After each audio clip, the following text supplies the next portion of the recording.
साथियों नमस्कार, आपका स्वागत है आपके अपने YouTube चैनल अमित कुमार पर। और हम लेकर के हाजिर हैं आपके लिए मित्रों हिंदी साहित्य का इतिहास। जैसा कि आप जानते हैं कि हाल ही में उत्तर प्रदेश अधीनस्थ सेवा चयन आयोग द्वारा फॉरेस्ट गार्ड का एग्जाम संभावित है। अगर कोई समस्या नहीं होती है तो आयोग इस परीक्षा को अवश्य आयोजित कराएगा। ऐसे में इस परीक्षा में जो सबसे अधिक अंकों का अर्जन है वो हम हिंदी साहित्य के माध्यम से कर सकते हैं, क्योंकि 200 प्रश्नों के अंतर्गत 80 प्रश्न केवल हिंदी के हैं। अब हमें देखना है कि हम हिंदी में कितना जानते हैं। हिंदी व्याकरण पहले बहुत आसान पेपरों में आता था, लेकिन धीरे धीरे जैसे जैसे कंपटीशन बढ़ता जा रहा है हिंदी टिपिकल आना शुरू हो गया है। हम अपने ऑफलाइन कोचिंग संस्थान तेवतिया क्लासेस गुलाउठी सिकंदराबाद रोड बुलंदशहर में व्याकरण की क्लास जहां शुरू कर रहे हैं, वहीं छात्रों के हित को देखते हुए हमने हिंदी साहित्य का वीडियो बनाना ही उचित समझा। और आज हम अपने चैनल पे लेकर के हाजिर हैं साथियों हिंदी साहित्य का विभाजन, हिंदी साहित्य का इतिहास। आप जानते होंगे कि हिंदी साहित्य के इतिहास को 4 भागों में बांटा गया है और हम अपने YouTube चैनल पर भी इसके 4 भाग आप तक पहुंचाएंगे। पहला भाग होगा आदिकाल, दूसरा भाग होगा भक्तिकाल, तीसरे भाग के अंतर्गत हम पढ़ेंगे रीतिकाल और चौथा भाग पढ़ेंगे आधुनिक काल। तो सबसे पहले हम आप तक पहुंचा रहे हैं अमित कुमार तेवतिया YouTube चैनल के माध्यम से हिंदी साहित्य का प्रथम भाग आदिकाल। आइए शुरू करते हैं। तो जैसा कि आप स्क्रीन पर देख रहे होंगे हिंदी साहित्य का इतिहास, यह पहला भाग है आदिकाल। साथियों आदिकाल का जो समय माना जाता है वह 650 ईस्वी से 1350 ईस्वी के अंतर्गत माना गया है। जितने भी आदिकाल के प्रश्न हैं वो आपको इसी वीडियो में उपलब्ध हो जाएंगे। तो पहला क्वेश्चन आपसे पूछा जा सकता है कि हिंदी साहित्य इतिहास के विभिन्न कालों का नामकरण सर्वप्रथम किसने किया, या नामकरण का पहला प्रयास किसका था? तो आप जवाब दें जॉर्ज ग्रियर्सन। मित्रों हिंदी साहित्य के इतिहास के आरंभिक काल को अलग अलग साहित्यकारों ने अलग अलग नाम दिया है। हम दूसरा प्रश्न देख सकते हैं कि हिंदी साहित्य इतिहास के आरंभ को जॉर्ज ग्रियर्सन ने क्या नाम दिया? तो हम जवाब देंगे चारण काल। आप नोट कर लीजिएगा। तीसरा प्रश्न हो सकता है कि जो मिश्र बंधु साहित्यकार हैं, मिश्र बंधुओं ने हिंदी साहित्य के आरंभ को क्या कहा? तो उनके द्वारा इसे माना गया आरंभिक काल। प्रश्न यह भी हो सकता है कि हिंदी साहित्य के आदि काल को आरंभिक काल किसने कहा? तो यहां आपको मिश्र बंधु ही जवाब देना है।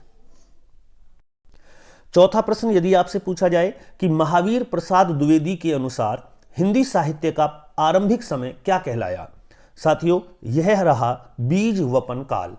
उत्तर प्रदेश पुलिस की जो कांस्टेबल परीक्षा हुई थी उसमें यह प्रश्न पूछा गया था और यह पूछा गया था कि हिंदी के आदिकाल को बीज वपन काल किस साहित्यकार ने कहा?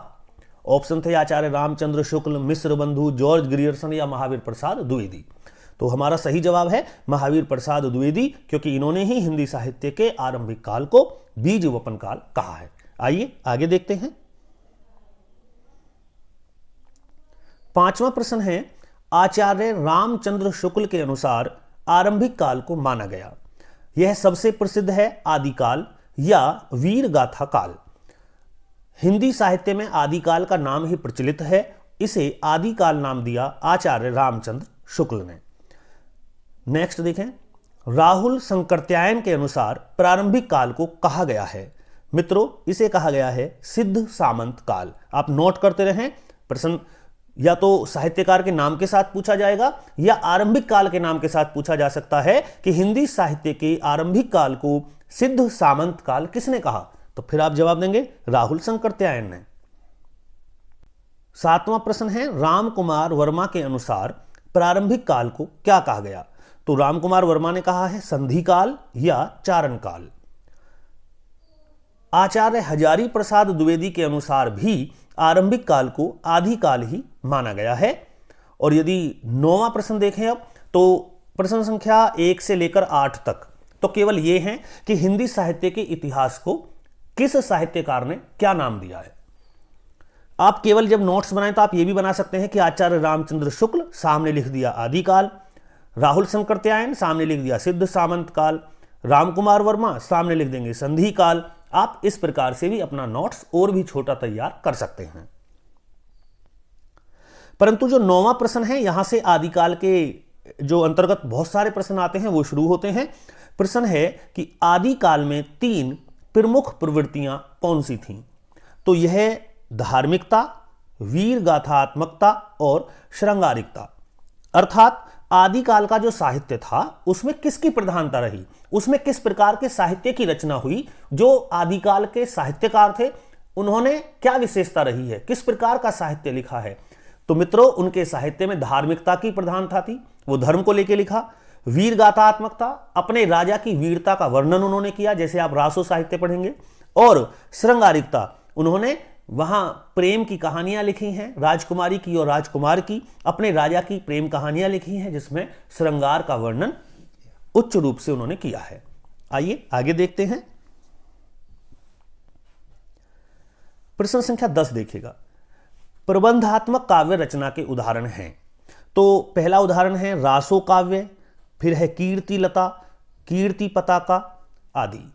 अर्थात अब आपको समझना होगा, प्रबंधात्मक काव्य वो है जो एक ही कथानक को लेकर लिखा जाए। जैसे कि किसी की पूरी एक कहानी आप लिखें, एक राजा की कहानी है जिसको काव्य के माध्यम से सुना दिया जाए। जैसे पृथ्वीराज रासो है तो उसमें केवल पृथ्वीराज चौहान का वर्णन मिलेगा, या जैसे कीर्ति लता है तो इसमें राजा कीर्ति सिंह का वर्णन किया है विद्यापति ने। तो इस प्रकार से ये प्रबंधात्मक काव्य हैं। वहीं जो 11वां प्रश्न है कि फिर दूसरा मुक्तक काव्य होता है।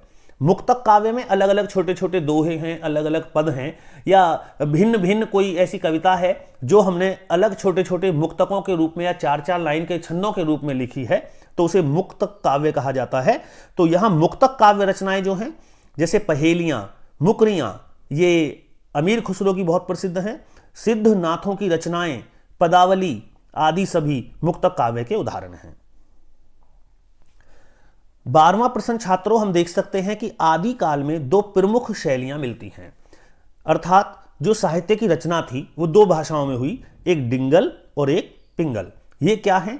ये दोनों आदिकाल की प्रमुख शैलियां थीं, इनमें विशेष ध्यान दिया गया। जैसे डिंगल शैली के अंतर्गत आती थी तो जो हमारी अवहट्ट हिंदी है, इससे पहले अपभ्रंश भाषा होती थी, तो अपभ्रंश भाषा और राजस्थानी का जो मेल है इसको डिंगल शैली माना गया।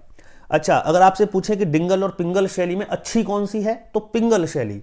डिंगल कर्कश थी, ना ही कर्णप्रिय थी, इसको ना पढ़ने में आनंद आता था ना गाने में आनंद आता था, इसलिए डिंगल शैली का ह्रास होता चला गया और पिंगल शैली की प्रधानता होती चली गई। क्यों? क्योंकि पिंगल शैली का निर्माण कैसे हुआ, देखिए, ब्रज भाषा और अपभ्रंश से। वो अपभ्रंश और राजस्थानी से डिंगल है, लेकिन अपभ्रंश और ब्रज भाषा का मेल पिंगल शैली कहलाया। 15वां प्रश्न है कि कथानक रूढ़ियों का कोश कहा जाता है। आंसर है Prithviraj Raso. Very very important question है। 16वां प्रश्न है आल्हा आदिकाल का प्रचलित छंद था, इसमें कितनी मात्राएं होती थीं? तो साथियों, इसमें मात्रा थी 31। और आल्हा वीर रस का छंद है। इसको जब आल्हा को गाते या पढ़ते हैं तो शरीर में ओज की वृद्धि होती है, वीर रस उत्पन्न होता है, एक उत्साह होता है, और इसमें अधिकतर युद्धों का वर्णन है। तो वीर रस बुंदेलखंड का आल्हा सबसे प्रचलित छंद था। इसको 31 मात्राओं का यह छंद है, आप ध्यान रखेंगे। 17वां प्रश्न है चौपाई के साथ दोहा रखने की पद्धति को क्या कहते हैं? तो साहब, चौपाई के साथ दोहा रखने की पद्धति कड़वक कहलाती है। कड़वक का प्रयोग किया तुलसीदास जी ने और मलिक मोहम्मद जायसी ने। आप रामचरितमानस पुस्तक आपने देखा होगा, यदि नहीं देखा है तो अधिकतर छात्र ऐसे हैं जिन्होंने हनुमान चालीसा अवश्य देखा होगा। तो हनुमान चालीसा में पहले दोहा है, फिर 5 चौपाइयां आएंगी, फिर दोहा आएगा, फिर चौपाई आएंगी, फिर दोहा आएगा। यही प्रक्रिया, यही पद्धति कड़वक कहलाती है। इसी का प्रयोग रामचरितमानस में तुलसीदास जी ने किया है और पद्मावत पुस्तक में मलिक मोहम्मद जायसी ने किया है। 19वां प्रश्न है हिंद इस्लामी समन्वित संस्कृति का प्रथम प्रतिनिधि माना गया। तो अमीर खुसरो को क्योंकि सर्वप्रथम खड़ी बोली हिंदी का प्रयोग अमीर खुसरो ने किया और इस्लामी होने के कारण इन्होंने उर्दू, फारसी, तुर्की आदि शब्दों का प्रयोग किया, तो इन्हें ही हिंदी इस्लामी समन्वित संस्कृति का प्रथम प्रतिनिधि माना गया है। 20वें प्रश्न पे ध्यान दें, आदिकालीन साहित्य के कितने रूप हैं या उसे कितने रूपों में लिखा गया है? तो आप समझिएगा, जो आदिकालीन साहित्य है उसमें एक सिद्ध साहित्य प्रसिद्ध है, एक नाथ साहित्य है और एक रासो साहित्य है। अर्थात 3 प्रकार के प्रमुख साहित्यकार आदिकाल में हैं, सिद्ध साहित्य के, नाथ साहित्य के और रासो साहित्य के। अब इन तीनों को विस्तार से जान लेते हैं। सिद्धों द्वारा लिखित साहित्य कहलाता है सिद्ध साहित्य। सिद्ध साहित्य की रचना का प्रमुख उद्देश्य क्या था? तो साथियों, सिद्ध साहित्य की रचना हुई वज्रयान शाखा के प्रचार के लिए। वज्रयान शाखा आपने सुना होगा कि महात्मा बुद्ध द्वारा शुरू किया गया बौद्ध धर्म बाद में धीरे धीरे अलग अलग शाखाओं में विभाजित हो गया, जिनमें महायान बहुत प्रसिद्ध है, महायान के बाद हीनयान है और उसी में एक शाखा है वज्रयान। तो जो वज्रयान शाखा के भक्त थे उन्होंने सिद्ध साहित्य की रचना की और वज्रयान शाखा का प्रचार किया। अति महत्वपूर्ण प्रश्न है कि सिद्धों की संख्या कितनी मानी गई है? सिद्धों की संख्या मानी गई है 84। सिद्ध कौन कौन से हैं? आपने नाम अवश्य सुने होंगे यदि आप हिंदी साहित्य से जुड़े हैं। नहीं सुने हैं? आइए आपको बताते हैं। प्रमुख साहित्यकार जो सिद्ध हैं उनमें फेमस हैं, उनमें प्रसिद्ध हैं सरहपा, सबरपा, कनहपा, डोम्बिपा आदि। ये सभी महत्वपूर्ण सिद्ध हैं। इनकी रचनाएं भी बहुत महत्वपूर्ण हैं, आगे आएंगी, आप नोट करते रहिएगा। 25वां प्रश्न है, सिद्ध साहित्य की भाषा कौन सी थी? तो सिद्ध साहित्य की भाषा संधा या उसे संध्या नाम दिया गया है, क्योंकि उस समय अपभ्रंश भाषा जा रही थी और धीरे धीरे हिंदी का आगमन हो रहा था। जाती हुई अपभ्रंश और आती हुई हिंदी का जो मिलन है, जो संधि हुई, उसी को संधा या संध्या नाम दिया गया और इसी में सिद्ध साहित्य की अधिकतम रचनाएं रचित हैं। 26वां प्रश्न है, सिद्ध साहित्य की प्रमुख रचनाएं एवं उनके लेखक। तो यहां जो दोहा कोश है अति महत्वपूर्ण है। ये सरहपा की रचना है और चार्यापद सबरपा की रचना है। यह महत्वपूर्ण सिद्ध साहित्यों के ग्रंथ हैं, दोहा कोश और चार्यापद। 27वां प्रश्न है कि नाथ शैव धर्म को मानते थे, इस पंथ का अन्य नाम क्या था? साथियों, शैव धर्म अर्थात भगवान शिव को मानने वाले ये नाथ पंथी थे और इन्हीं को हठ योग पंथ भी कहा जाता है या हठ योगी आप इन्हें कह सकते हैं। नाथ जो शिव को मानते थे और सिद्ध जो वज्रयान शाखा को मानते थे, कंफ्यूज नहीं होना है। 28वां प्रश्न है कि नाथों की संख्या कितनी थी? तो साथियों, नाथ थे 9 नाथ 84 सिद्ध, ध्यान रखेंगे। आइए आगे बढ़ते हैं।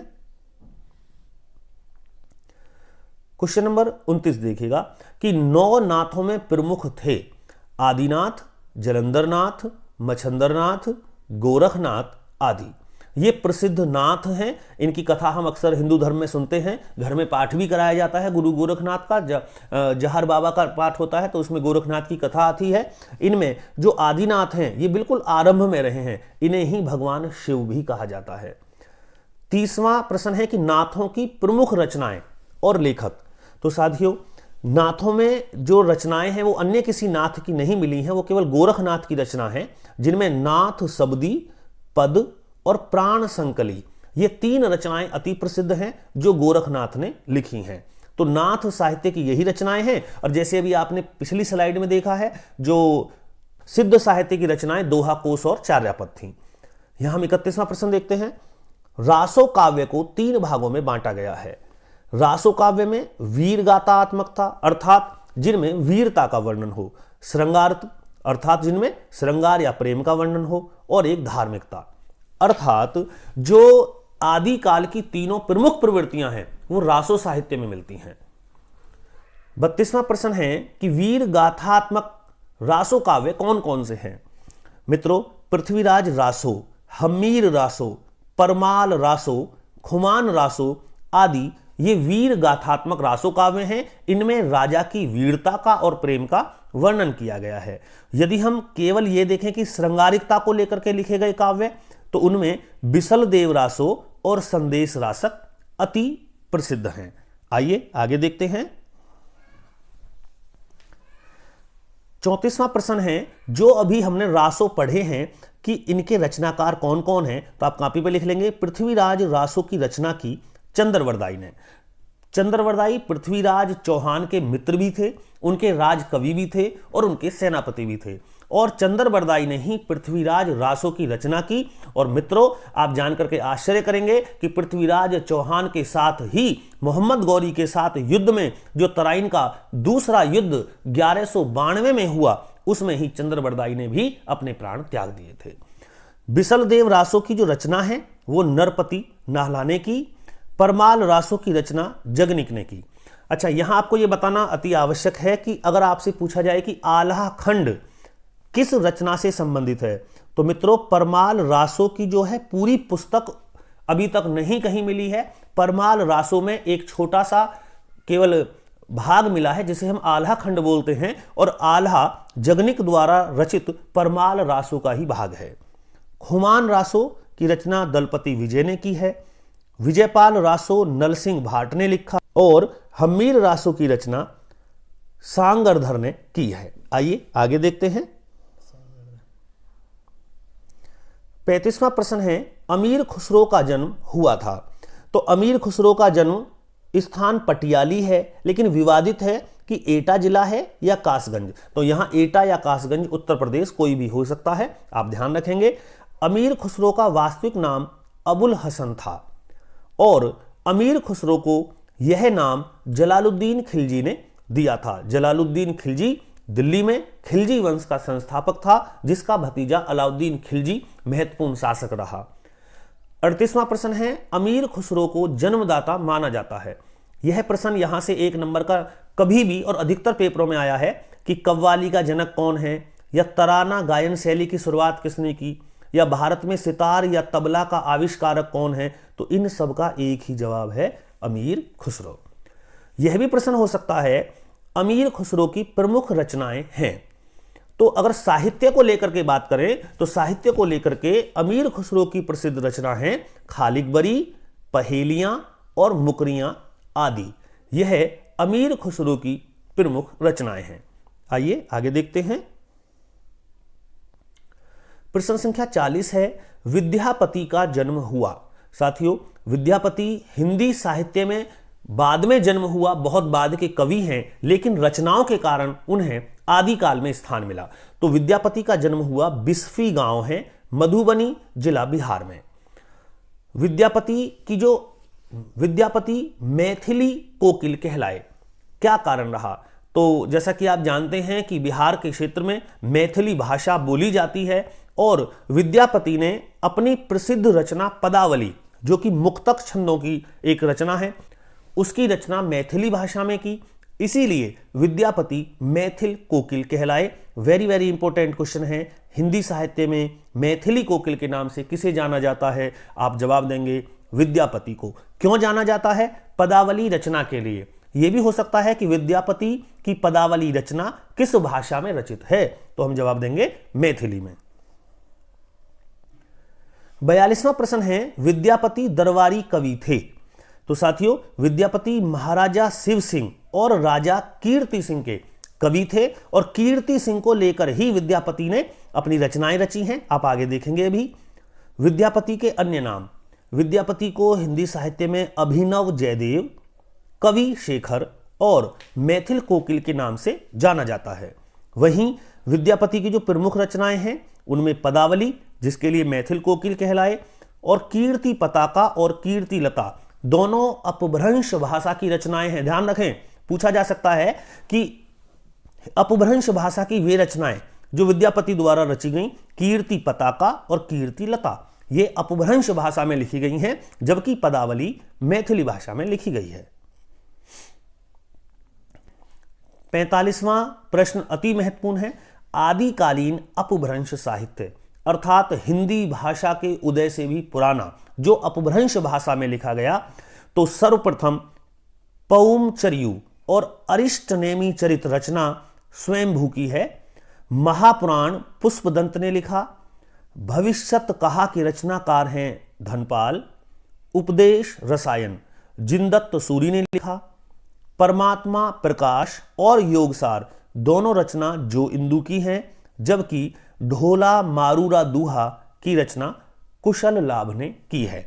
आपको यह सभी रचनाएं बहुत कम पुस्तकों में मिलेंगी, लेकिन यहां दी गई हैं तो आप इसको अवश्य लिख लीजिएगा।